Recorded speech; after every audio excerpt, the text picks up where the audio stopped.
Hello everyone. आज हम question number 20 करेंगे। आपकी बुक न्यू है तो न्यू बुक में क्वेश्चन नंबर 21 होगा, है ना। क्वेश्चन और वीडियो नंबर जो 9 में मैंने जो 9 वीडियो था उसमें मैंने क्वेश्चन नंबर 19 करवाया था मेरी बुक के हिसाब से। आप में 20 होगा। अब जो मैं क्वेश्चन नंबर 20 करवाने जा रहा हूँ वो ओल्ड बुक के हिसाब से 20 नंबर है, लेकिन न्यू बुक के हिसाब से 21 नंबर है। ये हमारा लास्ट क्वेश्चन है। उसके बाद एडिशनल क्वेश्चन शुरू होते बच्चों, है ना, एडिशनल क्वेश्चन। आई होप कि जो मैंने एक पीडीएफ भेजी थी सेल्फ असेसमेंट की वो आप लोगों ने कर ली होगी बच्चों। ओके, तो अब देखो, जो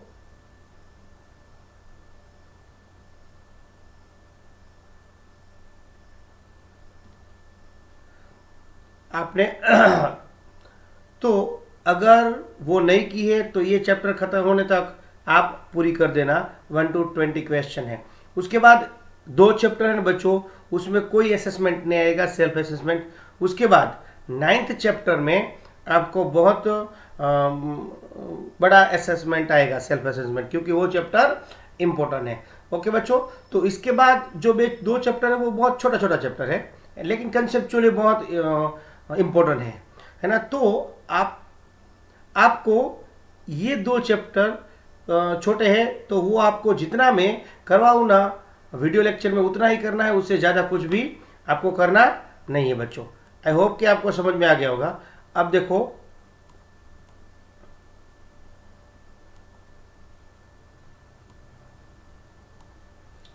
अब मैं क्वेश्चन नंबर 20 करवाने जा रहा हूं, और आपकी बुक में अगर आपके पास न्यू बुक है तो क्वेश्चन नंबर होगा 21। मैं यहाँ पे 20 क्वेश्चन लिखता हूँ, आप 21 लिख देना। ओके बच्चों, अब देखो उसमें क्या बोला है। From the following transactions prepared the proprietors account in T shape. आपको टी शेप बनाना है। किसका टी शेप? प्रोप्राइटर अकाउंट का। प्रोप्राइटर अकाउंट मतलब कैपिटल अकाउंट, याद रखना बच्चों, है ना। प्रोप्राइटर अकाउंट मतलब क्या का कौन सा अकाउंट? Capital account. तो मैं टी शेप ड्रॉ कर रहा हूं यहां पे। आपको तो टी शेप ड्रॉ करना तो आता ही होगा। आप पेंसिल से करना बच्चों। ये मेरा डेबिट साइड, ये मेरा क्रेडिट साइड। अच्छा बच्चों, अब आपको ये पता होना चाहिए कि कैपिटल का रूल्स क्या है। कैपिटल अकाउंट, वो आगे ऊपर लिख देना है कैपिटल अकाउंट। इसका मतलब प्रोप्राइटर अकाउंट ही होता है, इसका मतलब प्रोप्राइटर अकाउंट ही होता है। तो अब देखो, कैपिटल का रूल से जो लायबिलिटी को अप्लाई होता है ना, वही कैपिटल का रूल है। मतलब कैपिटल इंक्रीज मतलब क्रेडिट और डिक्रीज मतलब डेबिट। कैपिटल का रूल्स आपको पता है। अगर कैपिटल इंक्रीज होगी फर्म में, मतलब ओनर ज़्यादा पैसे लगाएगा, कैपिटल इंक्रीज होगी तो हमें क्रेडिट साइड लिखना है, क्रेडिट साइड। अगर कैपिटल डिक्रीज होती है कोई भी ट्रांजेक्शन से तो हमें डेबिट साइड लिखना है बच्चों। ये रूल्स था। ओके, अब देखो, अब शुरू करते हैं। यहाँ पे देखो क्वेश्चन 20 में, फर्स्ट ट्रांजैक्शन है commences the business with cash. अगर कैश से बिजनेस स्टार्ट किया तो हमारी कैपिटल इंक्रीज होगी या डिक्रीज? इंक्रीज होगी बच्चों। तो यहाँ पे ट्रांजैक्शन नंबर यहाँ पे लिखना है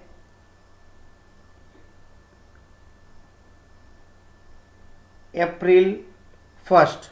डेट दी है तो डेट लिखेंगे, अगर नंबर दिया है तो नंबर लिखेंगे। अप्रैल 1। यहाँ पे अमाउंट में 5 लाख यहाँ पे। ओके, दूसरी बात, introduce additional capital 1 lakh. Introduce किया, कैपिटल को इंट्रोड्यूस किया मतलब क्या बच्चों? कैपिटल इंक्रीज होगी, है ना। फार्म में ओनर की कैपिटल इंक्रीज होगी, तो कैपिटल इंक्रीज होगी तो मतलब अगेन क्रेडिट साइड। अगस्त 1, अमाउंट 1 लाख।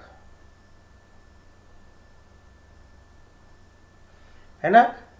नेक्स्ट बच्चों, ड्राइंग्स दिसंबर 31 को ड्राइंग्स किया 40,000। अच्छा, आपको पता है कि ड्राइंग से हमारी कैपिटल रिड्यूस होती है बच्चों। तो दिसंबर 1 कितनी अमाउंट 40,000 से हमने ड्राइंग किया बच्चों, है ना। तो डेबिट साइड लिख देना, क्योंकि ड्राइंग से हमारी कैपिटल डिक्रीज होती है, डिक्रीज। ओके, अब नेक्स्ट पेज पर है ड्राइंग्स 20,000। अगेन ड्राइंग्स किया 20,000 फेब में 28 में। अगेन ड्राइंग मतलब फेब 28 20,000 का ड्राइंग, 20,000 का ड्राइंग। ओके बच्चों, उसके बाद net profit and loss account 1,20,000 net profit हुआ। देखो बच्चों, आपको पता है प्रॉफिट, अगर प्रॉफिट हुआ है तो कैपिटल इंक्रीज होगी प्रॉफिट से, है ना। अगर ओनर ने जितने भी इन्वेस्टमेंट किया है, जितनी भी कैपिटल लगाई है, अगर वो बिजनेस में प्रॉफिट होता है तो प्रॉफिट में कैपिटल में प्रॉफिट ऐड हो जाता है, मतलब उसकी कैपिटल रेज होती है। समझ में आया बच्चों। तो कैपिटल रेज हुई तो यहाँ पे डेट है मार्च 31, प्रॉफिट हुआ 1,25,000 का। तो इस तरह से आपको टी शेप बनाना होगा, है ना बच्चों। आपको पता होना चाहिए कैपिटल का, पहले रूल्स पता होना चाहिए, उसके बाद ये आप कर पाओगे, ये है ना। कैपिटल और लायबिलिटी एंड इनकम, ये तीनों का रूल्स सेम ही होता है बच्चों, है ना। ये तीनों का रूल्स सेम ही होता है। तो आपको इस तरह से टी शेप बना देना बच्चों, है ना। आपको पता होना चाहिए कि ये कैपिटल का अकाउंट था, कैपिटल का टी शेप था। बस यहाँ टोटल करने की, ये सब करने की आपको ज़रूरत नहीं है, है ना। तो वो सब कुछ आगे आएगा, वो हम देख लेंगे उसको, है बच्चों। तो ये था क्वेश्चन नंबर 20 आपका लास्ट ओल्ड बुक में, है ना। वापस हम इस चैप्टर में क्या क्या सीखे ना, वो हम रिप्लिकेट कर लेते हैं। तो पहले हम क्या सीखे बच्चों, पहले अकाउंटिंग इक्वेशन सीखे। दूसरा क्या सीखे हम, अच्छा टी शेप। अच्छा, थर्ड वन क्या सीखे हम, अच्छा rules of assets, expenses, liability, income, है ना। ये सब के रूल्स हमने सीखे, है ना। आपको रूल्स आपको पता होना चाहिए, ये रूल्स इसके, है ना। अब देखो बच्चों, आपको रूल्स एक बार वापस बता देता हूं मैं। अगर इंक्रीज होता है या डिक्रीज होता है फॉर्म में, तो पहले था कैपिटल।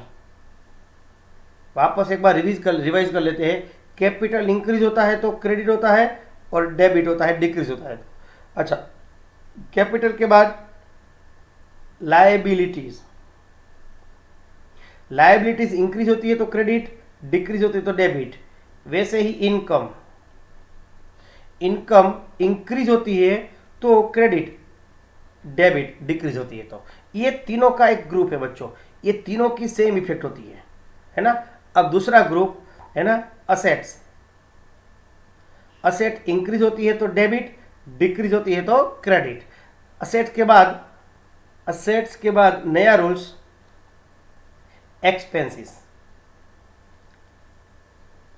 एक्सपेंसेस इंक्रीज होता है डेबिट, और डिक्रीज होता है तो क्रेडिट। अच्छा, आपको ये पता होना चाहिए कि कैपिटल उसकी कौन सी बैलेंस होती है, क्रेडिट। और समझ में आया। और लायबिलिटी की कौन सी बैलेंस होती है, क्रेडिट। इनकम की कौन सी बैलेंस होती है, क्रेडिट। ये सब इंक्रीज होते हैं ना तो सब कुछ क्रेडिट होता है, और डिक्रीज होता है तो डेबिट होता है। असेट्स, एक्सपेंसेस, असेट, ये दोनों का ग्रुप है। ये दोनों इंक्रीज हो गए ना, इंक्रीज हो गए तो डेबिट, डिक्रीज हो गए तो क्रेडिट। ये रूल्स है, ये रूल्स फॉर एवर है बच्चों। अकाउंट के लिए मोस्ट इंपॉर्टेंट रूल्स है, आपको आगे भी बहुत यूजफुल होगा, है ना। जब चैप्टर नंबर 9 पढ़ेंगे ना तो ये बहुत यूजफुल है। तो ये इसका एक ग्रुप है और इसका, ये दोनों का आपको पता होना चाहिए किस तरह से हमें करना है बच्चों। आई होप कि ये बात में आपको समझ में आ गई होगी बच्चों, है ना। अब जो बच्चों ये चैप्टर हमारा पूरा हुआ, अब तक जितना भी मैं क्वेश्चन करवाया है ना, एडिशनल क्वेश्चन नहीं करना। हाँ, अपने प्रैक्टिस के लिए आप रफ में करना चाहते हो तो कर सकते हो, लेकिन आपको एफएनबी में वो एडिशनल क्वेश्चन करने नहीं है।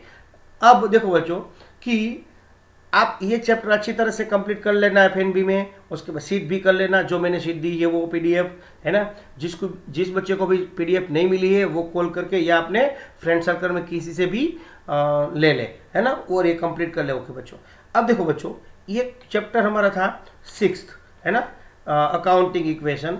उसके बाद हमारा चैप्टर 7 आता है।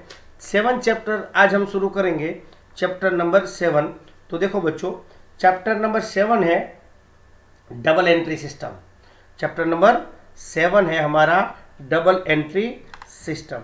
देखो बच्चों आपको यही चीज़ें लिखनी है ना। आपको कुछ अकाउंट में बता देता हूँ मैं कि चैप्टर नंबर 7 में आपको कुछ भी नया लिखना नहीं है। जितना मैं बताऊँ ना उतना ही लिखना है, जितना इम्पोर्टेंट है उतना ही मैं बताऊँगा, और ज़्यादा थ्योरी नहीं है ना।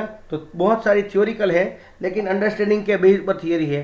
तो आपको ये चैप्टर अच्छी तरह से कर लेना बच्चों। 7 और 8 ये बहुत छोटा चैप्टर है और इजी चैप्टर भी है ना। उसके बाद जो मेन चैप्टर आ रहा है अकाउंटिंग का पोर्शन 9 से शुरू हो रहा है। 9 से बहुत इंपॉर्टेंट पोर्शन शुरू हो रहा है अकाउंट का। सो प्लीज़ यहाँ पे ध्यान दें सबसे पहले कि chapter number 7 double entry system.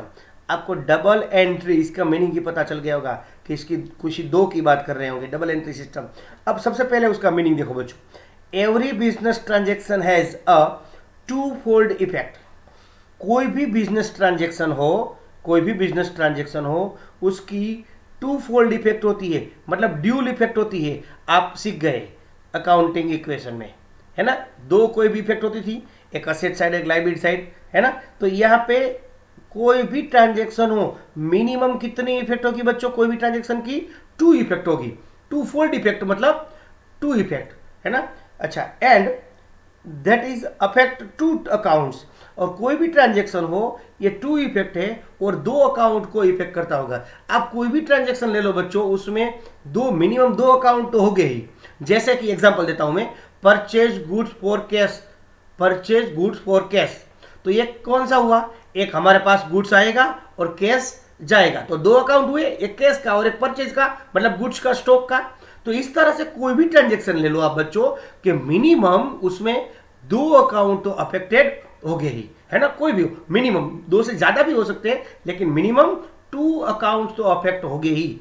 तो इसका मतलब ये हुआ every transaction has a 2-fold effect and it that is affect 2 accounts in opposite direction. अब समझो, कोई भी अकाउंट होता है ना, सॉरी, कोई भी ट्रांजेक्शन होता है उसकी 2-fold इफेक्ट होती है एंड वो 2-fold इफेक्ट 2 अकाउंट को इफेक्ट करती है एंड वो ऑपोजिट डायरेक्शन में होती है। अब it would be necessary to debit one and credit another account. ये डेबिट एक 1 अकाउंट होता है, अनदर अकाउंट क्रेडिट होता है। इसका मतलब ये ऑपोजिट डायरेक्शन हुआ। कोई भी ट्रांजेक्शन में 2-fold, कोई भी ट्रांजेक्शन की 2-fold इफेक्ट होती है और वो 2 अकाउंट को अफेक्ट करता है बच्चों, और ऑपोजिट डायरेक्शन में। ऑपोजिट डायरेक्शन मतलब क्या? अगर एक अकाउंट डेबिट हुआ तो दूसरा अकाउंट क्रेडिट होगा। समझ में आया? ये दोनों ऑपोजिट में का। हमने टी शेप सीखा है ना, टी शेप। तो टी शेप में आपको पता है ये डेबिट साइड है, यहाँ पे देखो ये डेबिट साइड है, एक अकाउंट यहाँ पे इफेक्ट होगा तो दूसरा क्रेडिट साइड होगा। एक डेबिट एक क्रेडिट। कोई भी अकाउंट, कोई भी ट्रांजेक्शन में 2 अकाउंट कभी भी दोनों डेबिट नहीं होता, कभी भी दोनों क्रेडिट नहीं होता। एक डेबिट होता है तो दूसरा क्रेडिट ही होता है बच्चों, है ना। तो इस तरह से कोई भी 2 अकाउंट की इफेक्ट ऑपोजिट साइड होगी। अगर एक डेबिट है तो दूसरा क्रेडिट है। ओके बच्चों, अच्छा daddy, and so this is called the double entry system. इसीलिए इसको डबल एंट्री सिस्टम कहा जाता है। आई होप कि ये मीनिंग आपको समझ में आ गया होगा। ये बच्चों आपको इतना लिखना है मीनिंग में, है ना। देखो मैंने जितना वीडियो लेक्चर में लिखा हूं ना उतना ही लिखना है, उससे ज़्यादा एक वर्ड भी नहीं लिखना है आपको, है ना। अच्छा, आई होप कि समझ में आ गया होगा ये पूरे का पूरा। इसको बोलते हैं डबल एंट्री सिस्टम। ओके बच्चों, अब देखो बच्चों, एक क्लासिफिकेशन ऑफ अकाउंट्स, दूसरा हमारा पॉइंट है क्लासिफिकेशन ऑफ अकाउंट। अब ये हम ट्रेडिशनल अप्रोच सीख रहे हैं बच्चों। यहाँ पे आप यहाँ पे ब्रैकेट में लिख देना क्लासिफिकेशन ऑफ अकाउंट्स, ब्रैकेट में ट्रेडिशनल अप्रोच, क्या लिखोगे? Traditional approach. अब देखो बच्चों कि अकाउंट्स है ना, उसके दो टाइप्स के अकाउंट्स होते हैं, एक पर्सनल अकाउंट्स और इम्पर्सनल अकाउंट्स। अगेन अकाउंट्स है ना, अकाउंट्स उसके दो टाइप्स है, एक है पर्सनल अकाउंट और दूसरा इम्पर्सनल अकाउंट, है ना, पर्सनल और इम्पर्सनल। ओके, अब देखो पर्सनल अकाउंट में थ्री टाइप्स के अकाउंट होते हैं, एक natural personal account, legal personal account and representative personal account. Personal account में अगेन थ्री टाइप्स है। First natural account, legal account. देखो लीगल अकाउंट का दूसरा नाम है आर्टिफिशियल पर्सन अकाउंट। कौन सा है नाम है? लीगल अकाउंट का दूसरा नाम है artificial personal account. And third one representative account. This is the three type of personal account. And impersonal account में देखा जाए, देयर आर टू टाइप्स।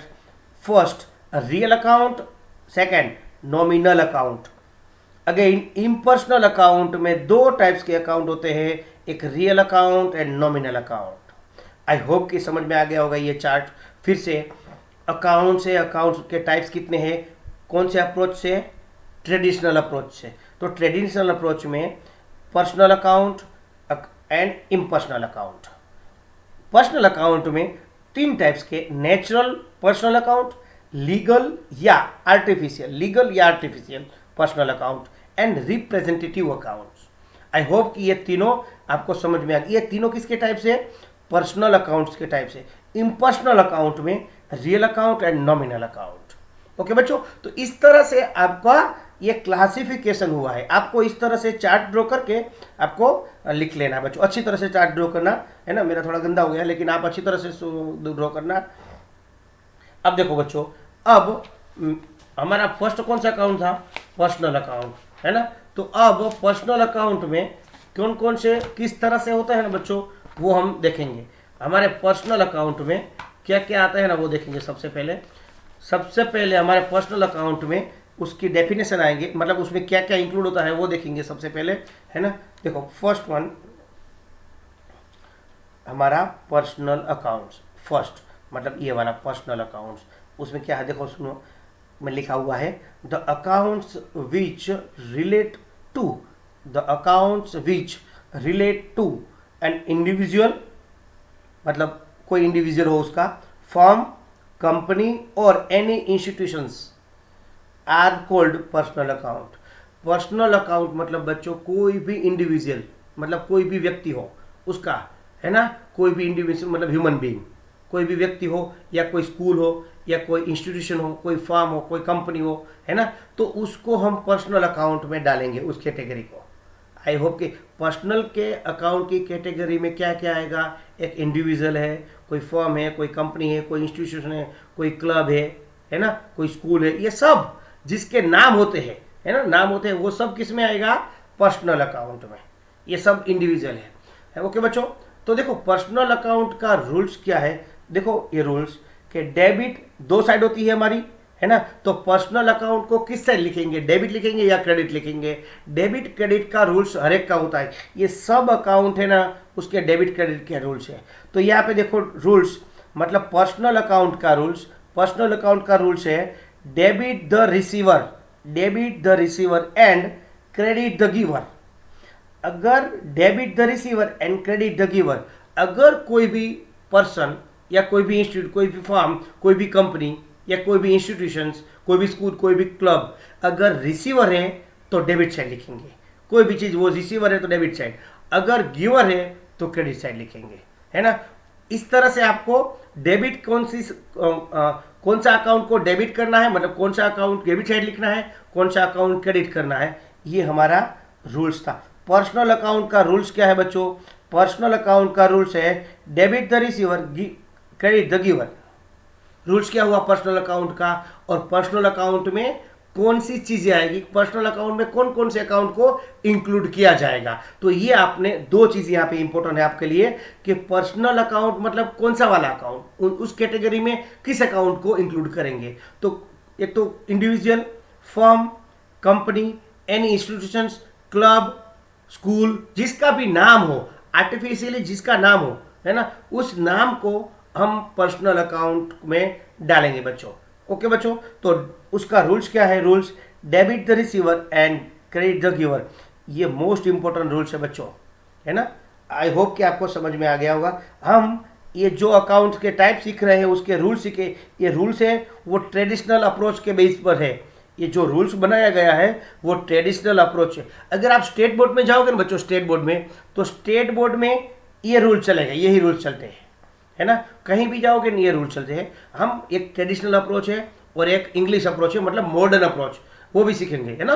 तो दोनों अप्रोच सीखेंगे, लेकिन हमें ट्रेडिशनल अप्रोच और मॉडर्न अप्रोच दोनों सीखने हैं, लेकिन चलना है हमें मॉडर्न अप्रोच से। ये जो है बच्चों, ये स्टेट बोर्ड में यही चलता है ना। हमें भी यही चला सकते हैं हम भी, लेकिन हमें इजी वो पोर्शन रहेगा, कौन सा वाला? ओके यस, कौन सा वाला रहेगा? Modern approach. तो वो मॉडर्न अप्रोच आपने बाद में देखेंगे। तो आई होप कि ये पर्सनल अकाउंट का सिनारियो समझ में आ गया होगा। अब पर्सनल अकाउंट के बाद इसमें 3 अकाउंट है, कौन से? Natural person, legal and representative. तो एक एक को समझेंगे। सबसे पहले हम बात करेंगे नेचुरल पर्सन। देखो बच्चों, आज नेचुरल पर्सन की बात करूं तो natural person account, natural personal account, है ना, उसका फर्स्ट टाइप था, पर्सनल अकाउंट का फर्स्ट टाइप। अच्छा, अकाउंट्स, उसमें क्या क्या आता है देखना बच्चों, शांति समझना। उसमें देखो, accounts of natural person means the accounts of human beings, account of human beings. Natural person मतलब हम सब, जो ह्यूमन बीइंग है वो, अलाइव है वो, जीवंत व्यक्ति है वो, है ना, जो भी पर्सन का नाम आए पर्सन, लेकिन वो नेचुरल पर्सन मतलब क्या? तो कि ह्यूमन बीइंग, उस अकाउंट को नेचुरल अकाउंट बोलते हैं। As for example Rajesh account, है ना, राजेश अकाउंट। उसके बाद कैपिटल अकाउंट, कैपिटल किसकी होती है? ओनर, ओनर तो ह्यूमन बीइंग ही है, तो कैपिटल अकाउंट को भी नेचुरल पर्सनल अकाउंट बोलेंगे। डेटर्स, डेटर्स मतलब डेटर्स अकाउंट मतलब क्या बच्चों? जिससे हमें रुपए लेना है, छगन मगन, जितने भी बच्चे, जितने भी अमिताभ बच्चन से, ऐश्वर्या राय से, अभिषेक बच्चन से या शाहरुख खान से, जितने भी पर्सन को हमें रुपए लेने हैं, वो सब क्या हुआ? डेटर। डेटर मतलब ह्यूमन बीइंग, तो वो भी पर्सनल अकाउंट में जाएगा। अच्छा, क्रेडिटर्स, जिसको हमें पेमेंट करना है वो, है ना, तो पेमेंट करना है वो बच्चों अलाइव है, ह्यूमन बीइंग है, तो इसके लिए वो नेचुरल पर्सनल अकाउंट में जाएगा। नेचुरल पर्सन, वो पर्सनल अकाउंट तो है ही, लेकिन नेचुरल पर्सनल अकाउंट है। ओके बच्चों, पर्सनल अकाउंट तो है ही वो, क्योंकि ह्यूमन बीइंग आया, ह्यूमन बीइंग है, इंडिविजुअल है, ये इंडिविजुअल है सब, इसलिए उसको पर्सनल अकाउंट में है ही। लेकिन पर्सनल में भी किस में है? नेचुरल पर्सनल अकाउंट में। ये सब है included in the this category. ये सब है ना बच्चों नेचुरल पर्सनल अकाउंट में। ये आपको लिखना इस तरह से ही है। ओके बच्चों। अच्छा, उसके बाद देखो बच्चों, आई होप कि ये समझ में आ गया। जो जो नाम है बच्चों, नाम, ह्यूमन बीइंग का नाम, उसको किस में डालना है?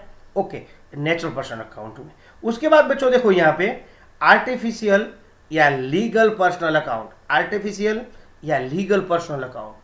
अब देखो, आर्टिफिशियल लीगल पर्सनल अकाउंट मतलब क्या, समझना सन। ये आर्टिफिशियल और लीगल, ये दोनों वर्ड सेम जैसे ही, सेम ही है। मैंने वहां पे सिर्फ लीगल लिखा था, लेकिन आर्टिफिशियल लीगल ये दोनों वर्ड सिमिलर वर्ड है ना। अच्छा, this accounts not have a physical existence as human but they work as a personal account. उसका फिजिकल एग्जिस्टेंस नहीं है, फिर भी वो एक पर्सन की तरह काम कर सकता है। जो अकाउंट में पर्सन का इंपॉर्टेंट है, ह्यूमन बीइंग का इंपॉर्टेंट है, उतना ही इंपॉर्टेंट आर्टिफिशियल पर्सन का है।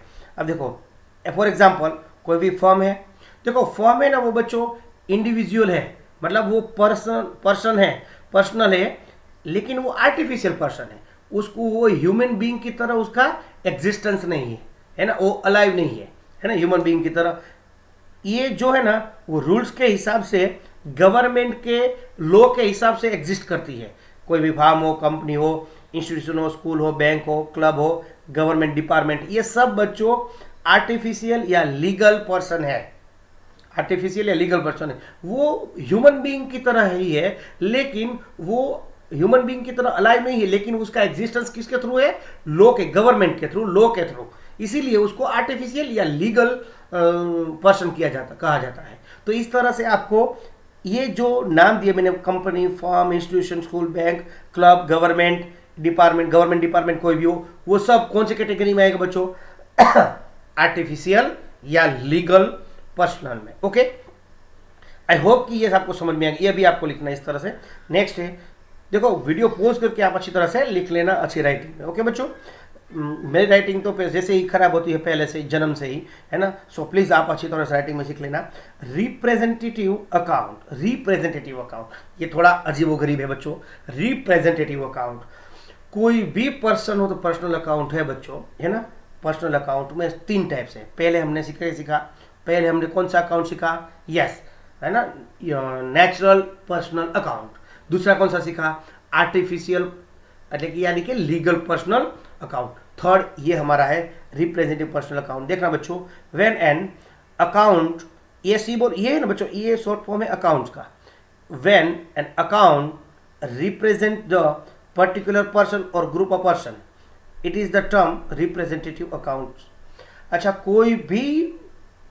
व्हेन एन अकाउंट, कोई भी अकाउंट हो, रिप्रेजेंट करता हो किसको, कोई एक पर्सन को या ग्रुप ऑफ पर्सन को, वो रिप्रेजेंटेटिव अकाउंट है।